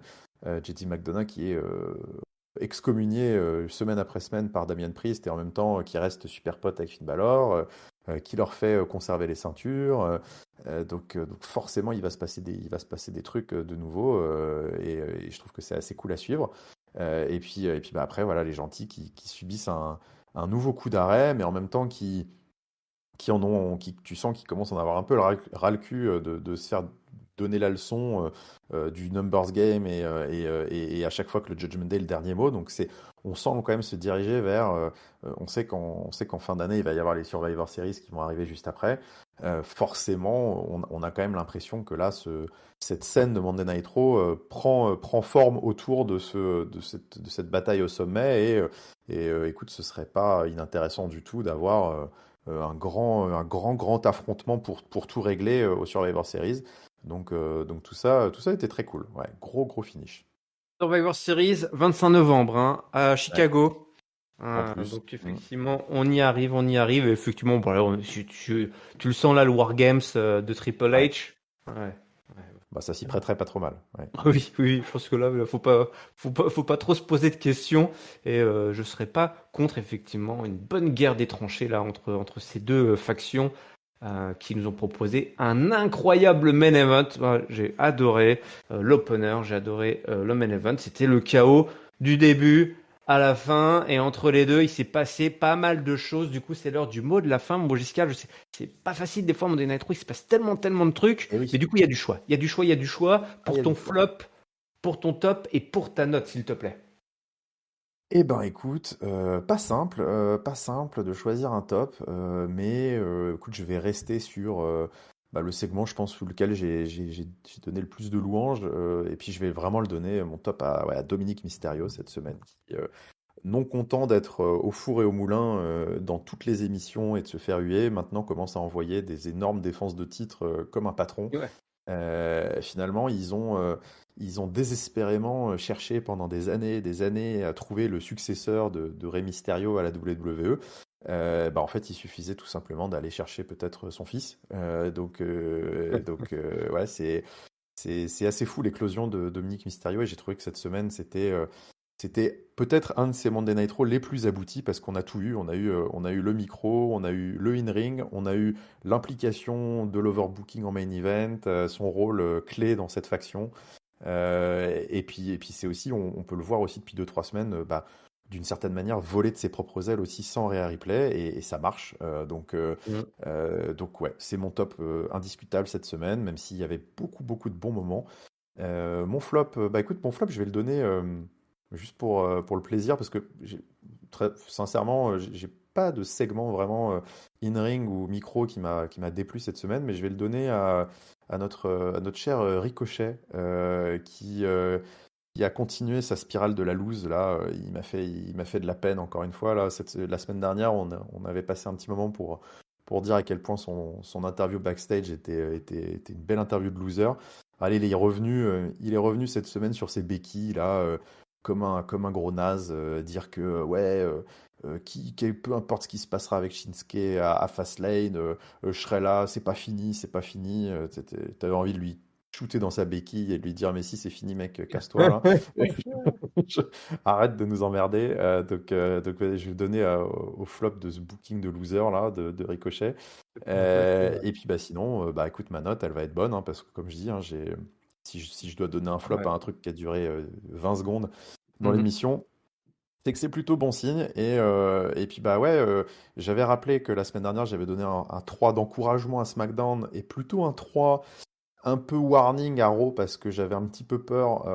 Et ben, écoute, ils m'ont fait mentir. J'ai trouvé que cette émission et a vraiment super bien capitalisé sur les programmes en cours, qu'il y avait, au-delà du gros fil rouge, des choses qui se sont passées de très intéressantes avec Drew McIntyre Ouais. et le Miz, et puis aussi avec Bronson Reed, et puis avec Tommaso Ciampa qui se positionne, tout ça. Enfin, globalement, tout m'a plutôt bien convaincu. Donc je vais donner un bon 3,5 à cette émission. Mieux que SmackDown pour moi. Ces 3 heures qui ont volé à tel point qu'on aurait pu se poser, comme tu dis, la question des 4 heures. Ouais, ouais, effectivement, c'était un Raw assez très costaud, super bien foutu. Voilà, le rebond hein, de la semaine dernière. Pour moi, écoute, mon flop, bah, je vais le donner à quelqu'un dont j'ai pas beaucoup parlé. Je vais le donner. C'est un petit flop, hein, parce que pour moi, il n'y a pas de gros flop à part. Bon, il y a un ricochet, donc je vais pas. Toi, tu l'avais déjà enlevé une béquille, je vais pas lui taper dans la deuxième, le pauvre. Je veux le donner à Becky Lynch, que j'ai trouvé Ouais. pas très investi Mm. dans son intervention. Ça sonnait pas très vrai son truc avec Non, je suis Tegan d'accord. Knox. Et après, elle était au table des commentateurs. Elle a pas fait beaucoup le job, quoi. Donc, c'était pas très excitant Peu sa marre. séquence. C'est Donc, vrai, c'est ouais, vrai. ouais, t'as un peu la flemme, là. Un peu la flemme, Becky Ok. Lynch. Donc voilà, petit flop pour Becky. Et puis mon top, c'est vrai qu'il y a eu beaucoup, beaucoup, beaucoup de choses. Moi, je vais le donner au Miss TV, du coup, Ah comme bah tu oui. l'as donné. Miss TV et ce Drew McIntyre, là, que je trouve, voilà, tout ça a été très, très, très bien écrit. Du début, du Miss TV jusqu'au match et l'après-match, c'était vraiment bien ficelé. Et moi, j'ai mordu à pleines dents dans les tourments dans lesquels, justement, Drew McIntyre est plongé. Et voilà, quoi, que tu comprends un mec qui est au bord de devenir méchant, c'est que c'est plutôt bien ficelé, toi, et vraiment, j'ai beaucoup, beaucoup apprécié. Toi, de dire que je le donne même pas au main event qui était complètement dingue, prouve à quel point, voilà, il y a vraiment un talent Ouais. d'écriture, une qualité d'écriture dans ces séquences-là qui, bah, moi, m'épate. Je sais pas ce qui se passe avec les scénaristes depuis tout ce temps. On a libéré tous les scénaristes de la Bloodline, peut-être, je ne sais pas. Mais Bah, ça globalement, libère du temps, hein. Ouais, c'est ouais, sûr. ouais, franchement là, et là on vient de parler comme de deux shows coup pour coup, hein, back to back, là, Raw et SmackDown, enfin SmackDown et Raw, qui étaient vraiment bien écrits, bien ficelés. Donc les bookers, les producteurs, les catcheurs, les catcheuses, tout le monde était au diapason. Je trouve que c'est voilà un bon week-end Ouais. quoi, un bon week-end vendredi et On a lundi. envie de voir, on a envie de voir la suite. Ouais. Et du coup, moi, je monte à 3,75. Je suis à pas Allez, grand-chose de donner un 4. Mais allez. voilà, on va pas trop se jinxer le show, toi, commencer à balancer des 4 et pour que derrière ça se ramasse la tronche. 3,75. Voilà, comme ça on va faire que monter, toi. Graduellement, C'est ça. graduellement, T'as raison. graduellement. C'est une bonne idée. Voilà, on a passé un super week-end en tout cas, chaud bleu et chaud rouge. Je vous rappelle, Catch Up, c'est le podcast justement qui transpire le catch, hein. Voilà, Et oui. voilà, je l'ai dit, ça y est. Et Et vous oui. nous retrouvez sur toutes les bonnes plateformes habituelles de podcast justement. C'est facile, c'est simple pour s'abonner, c'est gratuit, comme ça vous ne manquez aucun épisode. On est également sur YouTube, n'hésitez pas à nous mettre un petit pouce, un petit commentaire. Le lien pour notre Discord est dans la description. N'hésitez pas à nous rejoindre. Les réseaux sociaux, c'est Twitter, Facebook, Instagram, Catch-up CDC. Et du coup, bah, je te remercie, Giscal, de m'avoir rejoint. Je suis content. On a passé un bon moment la semaine dernière. C'était moyennasse, hein. C'était On était un petit mitigé, peu, mitigé. c'était Bonne mitigé. Là, chose, je suis content. mais Là, on a passé un bon moment là avec la WWE. Merci. oui, Oui, c'était moi bien. aussi. Voilà. Écoute, merci à toi, IRM, et merci à la WWE aussi, puisque je Merci à trouve que, WWE. parce que, vous voyez, j'aime bien où ça va tout ça. J'aime bien, Ouais. je le sens bien tout ça. Ouais. Accrochez vos ceintures, direction Fastlane. Donc voilà, attention, il faut respecter les limitations de vitesse. N'hésitez pas à mettre voilà, le limitateur de vitesse sur votre espace pour respecter le code de la route. C'est important de toute façon. Ou alors installez-vous côté passager, laissez-vous auto-guider par Catch-up. Nous aussi, on vous y amène à Fastlane. Mais d'ici là, on vous souhaite évidemment à tous et à toutes une bonne semaine pleine de catch. Salut, salut. Ciao, ciao tout le monde.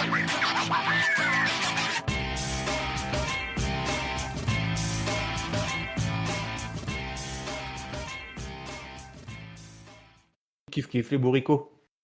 Oh, les bourricots.